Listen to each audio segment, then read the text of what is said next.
महाराष्ट्र के एचएससी और SSC board के नतीजे अब टाल दिए गए हैं। जी हाँ, आप देख रहे हैं आजाद औरंगाबाद। मैं हूं आपका होस्ट अयाज शेख। दोस्तों, बहुत ही बेसब्री से हम इंतजार कर रहे थे महाराष्ट्र बोर्ड के नतीजों का। एचएससी और एसएससी यानी कि 10वीं और 12वीं के जो नतीजे हैं परीक्षाओं के, उन नतीजों का हम बेसब्री से इंतजार कर रहे थे। लेकिन अभी अभी मिली सूत्रों से जानकारी के अनुसार जो 10 जून बुधवार को नतीजे आने वाले थे वो अब बढ़ा दिए गए। उसका जो समय है वो बढ़ा दिया गया है।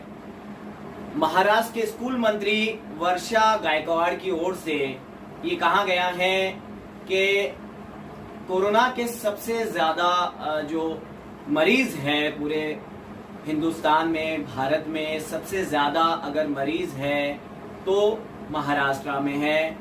तो बहुत सारे रीजन हैं इसे बढ़ाने के लिए। इन नतीजों को आगे बढ़ा दिया गया है और ये जो नतीजे हैं अब जुलाई के पहले सप्ताह में आ सकते हैं, ऐसा वर्षा गायकवाड़ की ओर से कहा गया है। जो महाराष्ट्र के स्कूल मंत्री है उनकी ओर से यह स्पष्ट कहा गया है कि अभी नतीजे आ नहीं सकते हैं। जो हम बेसब्री से नतीजों का इंतजार कर रहे थे, जिन स्टूडेंट ने और जिन विद्यार्थियों ने ज़्यादा से ज़्यादा मेहनत की है, ज़्यादा से ज़्यादा कोशिश की है, वो चाह रहे थे कि नतीजे मिले। लेकिन बहुत सारे इसके पीछे कारण हैं, बहुत सारे कारण निकल के आते हैं। वर्षा गायकवाड़ की ओर से ये कहा गया है कि अभी नतीजे आ नहीं सकते हैं, नतीजों में अभी समय बाकी है। और जो स्टूडेंट ने काफ़ी मेहनत की है वो सोच रहे होंगे कि 10 जून बुधवार को नतीजे आ जाएंगे।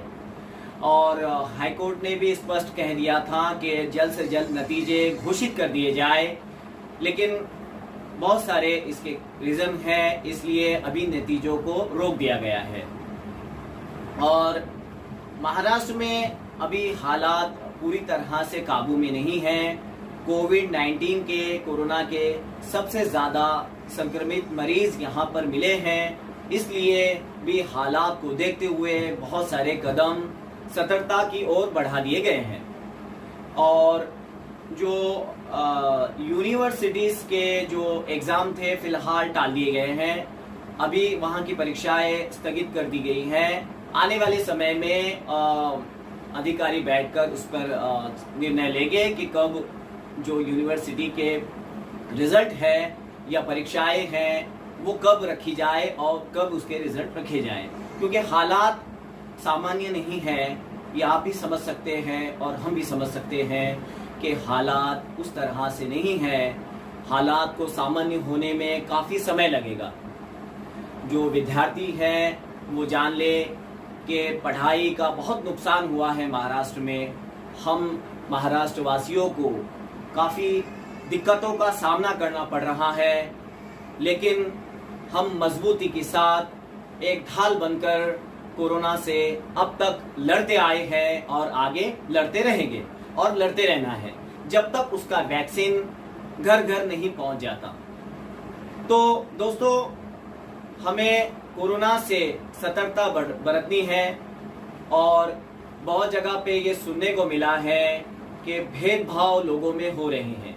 अगर गलती से कोई कोरोना संक्रमित हो जाता है तो लोग उससे भेदभाव कर रहे हैं। याद रखिए, ये बीमारी किसी को भी हो सकती है, कोई भी इसका बीमार हो सकता है। तो हमें जैसे कि बताया गया है कि हमें बीमारी से लड़ना है, बीमार से नहीं। तो याद रखिए दोस्तों, हमें बीमारी से लड़ना है, बीमार से नहीं। कोरोना किसी को भी हो सकता है। और विद्यार्थियों से हम ये कहना चाहेंगे, खास आज़ाद औरंगाबाद की ओर से, कि धैर्य रखिए और सब्र से काम लीजिए कि बहुत जल्द आपको आपके नतीजे मिलेंगे। लेकिन थोड़ा समय है और इस समय को भी गुजार दीजिए जिस तरह से आपने अगले समय गुजारे हैं। तो दोस्तों देखते रहिए आज़ाद औरंगाबाद अयाज शेख के साथ। हमारे टीम ने एक निर्णय लिया है कि औरंगाबाद शहर में कहीं पर भी अगर कोई भी हादसा या फिर कोई वीडियोस या फिर आपके मोहल्ले में अच्छा या बुरा कोई काम करता है, अगर आप उसके वीडियो को वायरल करना चाहते हैं हमारे चैनल के माध्यम से, तो बेशक आप नीचे स्क्रीन पर दिए गए जो नंबर्स है, व्हाट्सएप नंबर, आप उस पर अपने वीडियोस डाल सकते हैं और उसकी डिटेल्स डाल सकते हैं। बेशक भेजने वालों का नाम गोपनीय रखा जाएगा। और इसी के साथ विदा लेते हैं। देखते रहिए आज़ाद औरंगाबाद अयाज शेख के साथ।